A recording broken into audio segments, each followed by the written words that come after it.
မင်္ဂလာပါဖုတ်ဘောပိုက်ပဲအာဆနယ်ကနေပြန်လဲကြိုဆိုလိုက်ပါတယ်နောက်ဆုံးရအာဆနယ်သတင်းများကိုတင်ဆက်ပေးသွားပါမယ်အော်ဘာမီယန်ရဲ့အနာဂတ်ဟာဘယ်မှာလဲအာဆနယ်နဲ့စာချုပ်တက်တန်တိုးမြင့်ဖို့ရသဘောတူညီမှုမရသေးတဲ့အော်ဘာမီယန်ရဲ့အနာဂတ်ဟာလှုပ်ခတ်လျက်ရှိနေတာပါအော်ဘာတယောက်နွေရာသီမှာရီယယ်မက်ဒရစ်နဲ့အင်တာမီလန်အသင်းတွေကိုပြောင်းရွှေ့နိုင်ခြေရှိတယ်လို့အားလုံးကသုံးသပ်ခဲ့ကြပေမဲ့လက်ရှိအချိန်မှာတော့ကစားသမားဖြစ်သူကိုခေါ်ယူဖို့အဆိုပါနှစ်သင်းစလုံးကစိတ်ဝင်စားမှုမရှိဘူးလို့သတင်းတွေထွက်ပေါ်လာခဲ့တာပါရီယယ်မက်ဒရစ်အသင်းရဲ့နီးပြဖြစ်သူဇီဒန်ကလူကာဂျိုဗစ်ကိုလာမဲ့ရာသီမှာနေရာပေးသွားမဲ့သတင်းတွေထွက်ပေါ်ခဲ့ပြီးနောက်အော်ဘာနဲ့ရီယယ်မက်ဒရစ်ရဲ့သတင်းတွေဟာလည်းငြိမ်သက်သွားခဲ့တယ်လို့အင်တာမီလန်အနေနဲ့လည်းအော်ဘာကိုခေါ်ယူလိုခြင်းမရှိကြောင်းကိုအီတလီနာမည်ကြီးသတင်းနောက်ဖြစ်သူဖေဘရီဇိုရိုမာနိုကပြောကြားသွားခဲ့တာပါဒါဆိုရင်တော့အာဆနယ်အနေနဲ့အော်ဘာမီယန်ကိုစာချုပ်တက်တန်တိုးမြင့်ဖို့အတွက်အချိန်ကောင်းပါပဲ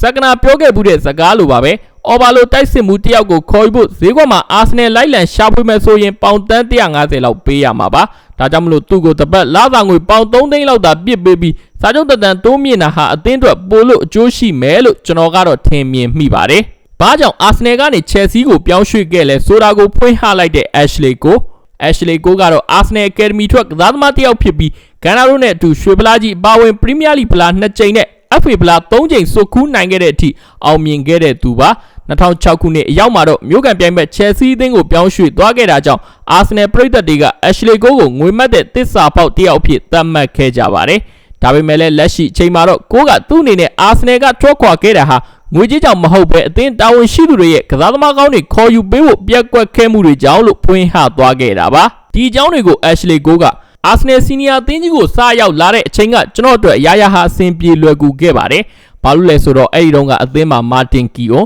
ဒေးဗစ်စီမင်ဘီယရာအော်နိုရီနဲ့တိုနီအဒန်တို့လိုအမာခံကစားသမားတွေရှိနေခဲ့လို့ပါပဲအဲ့ဒီကစားသမားတွေအသင်းကတဖြည်းဖြည်းထွက်ခွာသွားကြတဲ့အချိန်မှာတော့ကျွန်တော်စိတ်ထဲမှာအာဆနယ်ဟာအောင်မြင်မှုတွေရရှိဖို့အတွက်ဟာကော့တွေအများကြီးရှိနေတဲ့အသင်းလို့ခံစားလာရပါတယ်အသင်းဟာကြားရိပ်ပြနေပြီလို့ကျွန်တော်တွေးခဲ့မိပါတယ်ပြီးတော့သူတို့အနေနဲ့လုံလောက်တဲ့ကစားသမားခေါ်ယူဖြစ်တင်းမှုတွေကိုလည်းမလုပ်ပေးနိုင်ခဲ့ပါဘူးဒါကြောင့်ပဲကျွန်တော်အနေနဲ့အပြောင်းလဲတွေပြုလုပ်ဖို့လိုအပ်လာပြီလို့စဉ်းစားမိပြီးအောင်မြင်မှုတွေစားလောင်နေတဲ့အသင်းမျိုးကိုပြောင်းရွှေ့ဖို့ဆုံးဖြတ်ခဲ့တာပါအဲ့ဒီအသင်းကတော့ချယ်ဆီအသင်းပါပဲပြန်တွေးကြည့်ရင်ကျွန်တော်အာဆနယ်ကထွက်ခွာခဲ့ရတာဟာနှစ်ဦးနှစ်ဖက်စလုံးရဲ့အမှားတွေကြောင့်ပါပဲကျွန်တော်ဘက်က 100% မှားခဲ့တာမျိုးမဟုတ်တယ်လို့အသင်းဘက်ကအမှားကြောင့်ကြည့်ပဲလဲမဟုတ်ပါဘူးအဲ့ဒီအချိန်တုန်းကကျွန်တော်ကနည်းနည်းလေးတစိုးတိုးတစောက်ကန်နိုင်တဲ့ကောင်ဖြစ်ရင်ဖြစ်ခဲ့မှာပါရိုးတတဝန်ခံရရင်တော့ကျွန်တော်အနေနဲ့ကလေးဆန်ခဲ့မိပါတယ်ဒါပေမဲ့ကျွန်တော်ရဲ့လောက်ရတွေပေါ်တော့ကျွန်တော်နောင်တလုံးဝမရပါဘူးဒီတိုင်းပဲဖြစ်ပြက်သွားခဲ့တဲ့အရာတွေပါပဲဒါပေမဲ့လူတွေကကျွန်တော်ကိုငွေမတ်တဲ့လူတယောက်လို့ဆိုဆွဲနေကြတာဟာတော့မမျှတဘူးလို့ကျွန်တော်ခံစားရပါတယ်လို့ပြောကြားသွားခဲ့ပါတယ်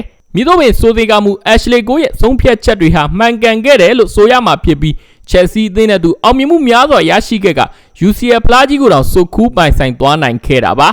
မီလန်စတိုင်းကိုခေါ်ယူဖို့စိတ်ဝင်စားလာတဲ့ AC မီလန်စမ်ပရီမီလန်သတင်းဌာနရဲ့ဖော်ပြချက်အရ AC မီလန်အသင်းဟာအာဆနယ်မှာနီးပြအာတီတာနဲ့မပြေလည်မှုတွေရှိနေတယ်လို့သတင်းတွေထွက်ပေါ်နေတဲ့22နှစ်ရွယ်အင်္ဂလန်သားလေးမီလန်စတိုင်းကိုခေါ်ယူဖို့စိတ်ဝင်စားနေတယ်လို့သိရပါတယ်မီလန်စတိုင်းရဲ့စီကံပိုင်ဖောက်ဖျက်မှုတွေပေါ်နီးပြကြီးအာတီတာစိတ်ပြတ်နေပြီးနွေရာသီမှာရောင်းထုတ်သွားဖွယ်ရှိနေတယ်လို့ဒီအက်တလက်တစ်ကဖော်ပြခဲ့တဲ့နောက်အခုလိုမျိုးသူ့ရဲ့အပြောင်းရွှေ့သတင်းတွေဟာလည်းလှုပ်ခတ်လာခဲ့တာပါနိုင်စာအာတီတာရောက်စားကအသင်းမှာပွဲထွက်ခွင့်တွေရရှိခဲ့သေးပေမဲ့ Sheffield United နဲ့ပွဲပြီးကြတဲ့ကပွဲထွက်ခွင့်တွေလုံးဝပျောက်ဆုံးသွားခဲ့ရသူတူပါ AC Milan အနေနဲ့လည်းအာဆနယ်ကစားသမားတွေကိုတော်တော်လေးစိတ်ဝင်စားနေပုံပေါ်ပြီးအစောပိုင်းကလည်းတော်ရီယာနဲ့မူစတာဖီတို့ကိုခေါ်ယူခြင်းနေတယ်လို့သတင်းတွေပြေးထားခဲ့ပါသေးတယ်ဒါတွေအားလုံးဟာ AC Milan မှာတာဝန်ထမ်းဆောင်နေတဲ့အာဆနယ်အမှုဆောင်ချုပ်ဟောင်းဂါစီတေးရဲ့စနက်တွေလို့ကျွန်တော်ကတော့တွေးထင်နေမိပါတယ်လီဗာပူးရှုံးသွားတာကိုကျေနပ်မိတယ်လို့ဝန်ခံလိုက်တဲ့အာဆင်ဝင်းက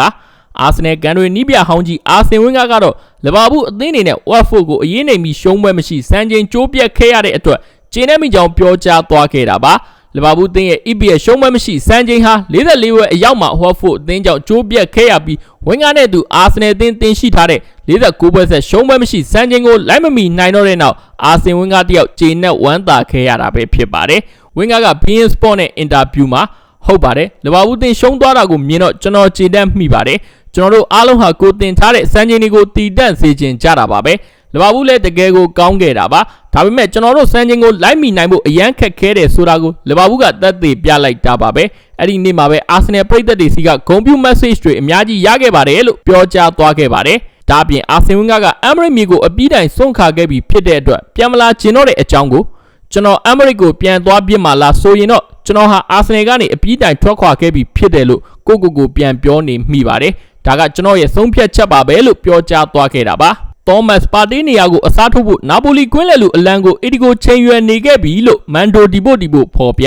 အီဒီကိုမက်ဒရစ်အသင်းကတော့သောမတ်ပါတီကိုဆုံးရှုံးလိုက်ရရင်အစားထိုးဖို့အတွက်နာပိုလီအသင်းရဲ့ဘရာဇီးသားကွင်းလယ်လူအလံကိုချိတ်ဆက်နေခဲ့ပြီဖြစ်တယ်လို့မန်ဒိုဒီပိုကဖော်ပြသွားခဲ့ပါတယ်ဒါဟာပါတီကိုခေါ်ယူချင်နေတဲ့အာဆင်နယ်အသင်းတော်သတင်းကောင်းတစ်ခုပဲလို့ဆိုရတော့မှာပါအီဒီကိုနီးပြကြီးစီမီနီဟာအလံကိုသဘောကျနှစ်သက်သူတအုပ်ဖြစ်ပြီး2019ခုနှစ်တုန်းကလည်းအလံကိုခေါ်ယူဖို့ကမ်းလှမ်းခဲ့သေးတာပါဒါပေမဲ့လည်းအဲ့ဒီချိန်တုန်းကတော့နာပိုလီအသင်းကရောင်းချဖို့ညှင်းဆန်ခဲ့တာပါအလံရဲ့လက်ရှိတန်ကြီးဟာယူရိုတန်း30ဝန်းကျင်ခန့်ရှိတယ်လို့သိရပါတယ်ဒါကြောင့်မလို့ပါတီအတွက်ဘယ်လက်ထက်ကမ်းလှမ်းမှုမျိုးကိုမှအီဒီကိုတို့လက်ခံစဉ်းစားသွားဖွယ်မရှိဘဲငွေသားအလုံးရင်းနဲ့ကမ်းလှမ်းမှသာရောင်းချပြီးအလံကိုပြန်လဲခေါ်ယူခြင်းနေတာလို့သိရပါတယ်ပါတီကိုယ်တိုင်အာဆင်နယ်ကိုပြောင်းရွှေ့ခြင်းနေတယ်လို့သတင်းတွေတောက်လျှောက်ပြင်းနေခဲ့ပြီးအခုလိုသတင်းမျိုးထပ်မံထွက်ပေါ်လာတာကြောင့်အာဆင်နယ်နဲ့ပါတီတို့ရဲ့ဇလန်းဟာပိုလို့စိတ်ဝင်စားဖွယ်ကောင်းလာတာတော့အမှန်ပါပဲကော်တင်ဟွန်နဲ့သတင်းတွေပြေးလာပြန်တဲ့အာဆင်နယ်ဒီပြောင်းရွှေ့နဲ့ပတ်သက်လို့ကျွန်တော်ကတော့သိပ်ပြီးမထင်မိပေမဲ့လောလောလတ်လတ်မှာသတင်းတွေကြဲပြန့်ထွက်ပေါ်နေလို့ဖော်ပြပေးလိုက်ပါတယ်